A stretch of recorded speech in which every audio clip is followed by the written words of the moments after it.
Moment de célébration du Bénin qui se fraye un chemin pour le carré d'as aux Jeux africains. Les guépards handballeurs redressent complètement la barre à Accra.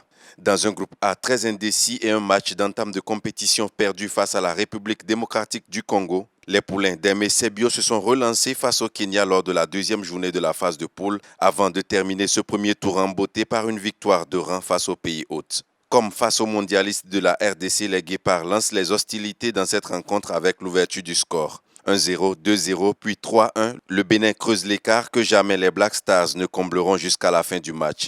Le Ghana, poussé par son public, maintiendra cet écart étriqué jusqu'à la pause 15-13 en faveur du Bénin. La seconde partie est celle de la démonstration de force. Les guépards évoluent comme en terrain conquis, intraitables en défense avec beaucoup de récupération de balles et intenables en contre-attaque avec des remontées de balles spectaculaires. La clé, c'est la rigueur défensive.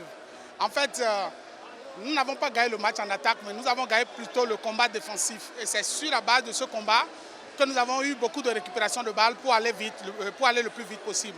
Vous allez constater qu'aujourd'hui, en attaque placée, l'équipe n'a pas tourné comme cela se doit. Mais sur les montées de balles, sur les contre-attaques, on a plus tourné. Les joueurs ont répondu présents défensivement et c'est ça que nous attendons d'eux. À cette rigueur défensive s'ajoute l'autre phénomène entré en scène dans le dernier quart d'heure. Gilbert Danhosso, troisième gardien de but et cauchemar des Black Stars, un véritable mur infranchissable qui a enrayé toutes les occasions ghanéennes et repoussé tous les ballons. On a senti qu'il n'était pas dans le match, on a dû le remplacer. On a mis le deuxième gardien, à un moment donné, lui-même il a sombré. Et bizarrement, c'est le troisième gardien qui est venu faire vraiment le match les 15 dernières minutes.